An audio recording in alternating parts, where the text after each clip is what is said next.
What's up, party people? This is chapter 10 of State Capitalism and World Revolution by C.L.R. James, written in collaboration with Raya Dunayevskaya and Grace Lee Boggs. This chapter 10 is titled Some Political Conclusions. State capitalism, i.e., the result of the world tendency to centralization, so powerful in Europe, has brought with it not only a labor bureaucracy determined to destroy the national state. A glance at Europe today will show how altered are the conditions from those which existed as late as 1940. In 1947, in the invading socialist society, we wrote as the second of the two points which summed up our ideas. Quote, 2. The strategic orientation is the unification of proletarian struggle on an international scale, as exemplified in the struggle for the socialist United States of Europe. End quote. At the World Congress in 1948, our European co-thinkers presented no separate resolution on Russia. For them as for us, that is over. They presented one resolution for the whole international situation, and on the Russian discussion presented for voting merely extracts from the international resolution. The point of view may be gathered from this brief extract from the resolution. Quote, today the movement toward the centralization of European capital, which ensured the victory of statified property against the kulak, has solidified the power of the bureaucracy at home and projected its state and its army into the heart of Europe, in the interlude of peace as well as in war. Once more in World War II, the great masses of the Russian peasantry, organized in the army, were injected into the political struggles of Europe, this time as far as Berlin. Despite withdrawals, substantial elements have been left there, and tomorrow will be reinforced by even greater numbers. Great numbers of the European proletariat are under essentially Russian domination. Great numbers of the advanced proletariat of Germany and the rest of Europe have been conversely incorporated into all levels of the proletariat in the gangrenous society of Russia. Only a perspective of the complete defeat of the proletariat and the reversal of bourgeois society to outmoded forms, the theory of retrogression, can therefore see as the axis of policy the danger of the restoration of private property in this struggle of the Russian proletariat against the Russian bureaucracy in peace or in war. End quote. The resolution analyzed the European socialist character of the coming Russian Revolution. Quote, the Russian struggle is in reality the struggle between the Russian proletariat and the Russian bureaucracy, for the control of the Russian statified economy and for the emancipation or enslavement of the labor movement of Europe and Eastern Asia. In 1929, the pressure of world capital compelled the bureaucracy to side with the proletariat against the kulak.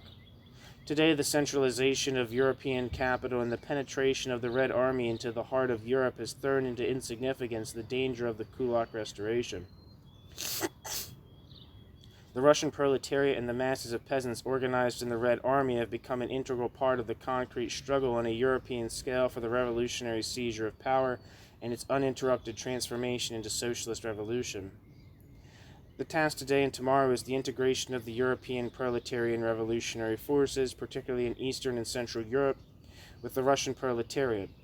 Inside Russia and outside, the great oppressed masses of Europe, burning with indignation of the totalitarian apparatus, will seek to split the great masses of the Russian peasants and workers from the MVD, the Kremlin bureaucracy, and the officer caste and their bureaucratic colonial satellites. End quote. Never was the perspective of world revolution so concrete. Quote, if World War III is not prevented by proletarian revolution and takes its projected course, the vast millions of the basic revolutionary forces in Europe will more or less rapidly be transformed into an international army of resistance movements. The revolutionary vanguard, steeled by the conviction that humanity moves inexorably and concretely to the proletarian power on a world scale, or universal ruin, sinks itself deeper and deeper into the mass movement, preparing the proletariat for the vast revolutionary upheavals on a continental scale, which it knows must come in peace or in war. In the present conditions of Europe, any policy which impedes, confuses, or deflects the proletariat from this course in peace or in war can have ruinous consequences for that party which is responsible for them." End quote. It is from our economic analysis also that we judge the present tendencies in world politics, the politics of the atomic and hydrogen bombs and the Berlin airlift, the domination of Eastern Europe by Russia, the Marshall Plan, the division and occupation of Germany, the Truman Doctrine, Truman's program for sending capital to underdeveloped countries, the end of isolationism in the United States, the international activities of the CIO and the AFL, Assembly for a United Europe, to which must be added the hopeless economic situation of China and other colonial areas, without aid, economic, social, and political, from the proletariat of the advanced countries. That is why in the resolution previously referred to there appeared the following, quote, "As far back as 1932, Trotsky, in the face of the German counter-revolution, urged upon the left opposition the publication and popularization of a plan for the joint proletarian development of German and Russian economy. In a world situation which even the bourgeoisie must envisage and, as far as possible, plan the reorganization of economy on a continental and world scale, the Fourth International has remained helpless and impotent before this responsibility, which the Fourth International and the Fourth International alone can carry out. Since 1943, the Fourth International has been ceaselessly warned of the necessity for giving as concrete an expression as possible to the slogan of the Socialist United States of Europe. Precisely because of its complete failure to do this, it has suffered and continues to suffer a series of terrible blows. A.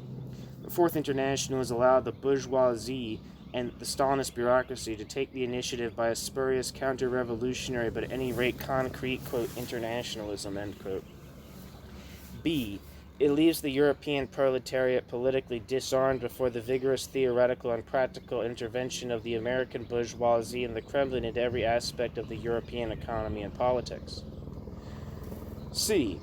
Lacking a concrete plan of its own in opposition to the Marshall Plan, it not only allows the labor administrators of American capital to pose as the apostles of internationalism and proletariat aid, by the abstractness of its posing of the strategy of the Socialist United States of Europe, it is reduced to a shameful tail-ending of the powerful Stalinist opposition and still further encourages pro-Stalinist tendencies. D. The absence of a plan which includes the Russian economy under the control of the Russian proletariat leaves the Russian proletariat, the proletariat of Eastern Europe, and the Russian occupation troops without a glimpse of a perspective opposed to the two imperialisms, and still further facilitates the penetration into the movement of the unparalleled lies and falsification of Stalinist propaganda, end quote.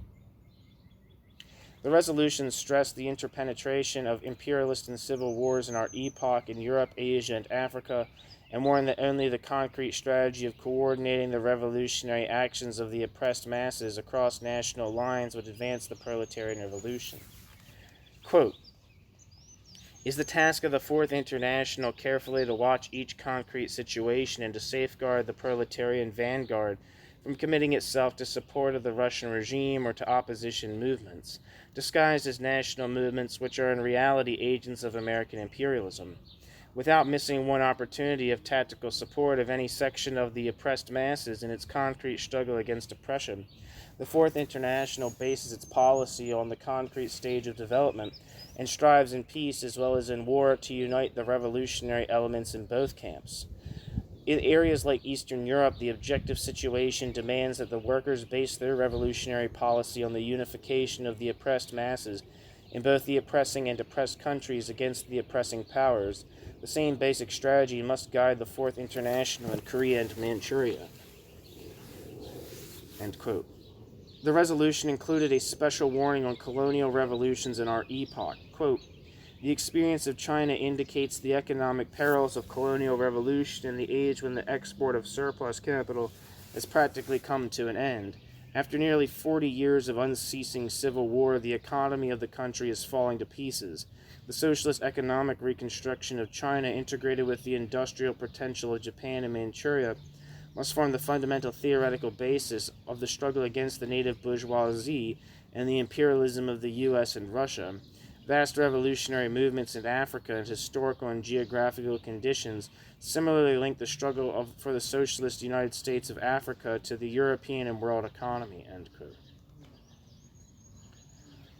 The same tendency to centralization explains our opposition to the support of the struggle for the national independence of Yugoslavia. We did not arrive at this when Tito broke with Stalin.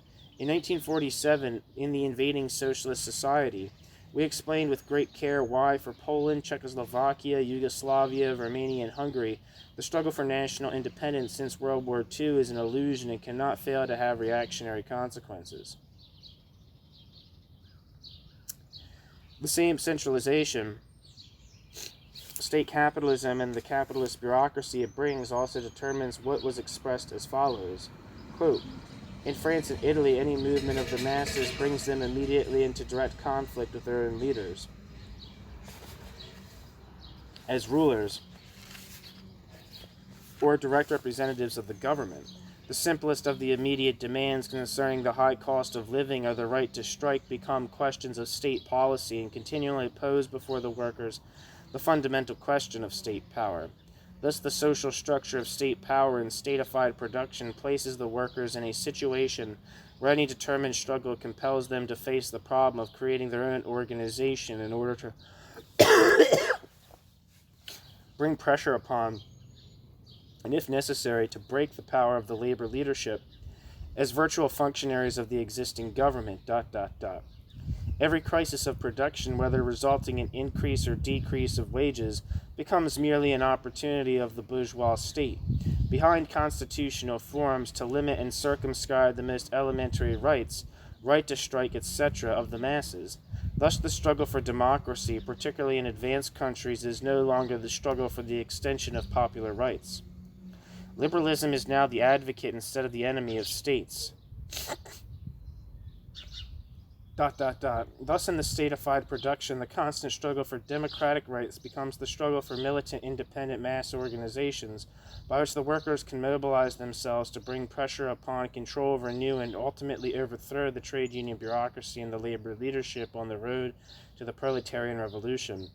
This is the strategic basis for the tactical orientation toward the struggle for democratic demands in this period." End quote. All these are strategic orientations for an international movement. Practical politics consists of the art of applying them in infinitely varied circumstances, but the variety is in the circumstances, not in what is to be applied. It is our opinion that to point, on the one hand, to the contemporary barbarism, the imminent destruction of civilization, and not to put the boldest program concretely before the masses is equivalent to saying that they do not yet understand the nature of modern crisis. We believe that they understand it better than any other section of the population, taught by the very structure and insoluble contradictions of state capitalism. The end. Thanks for listening.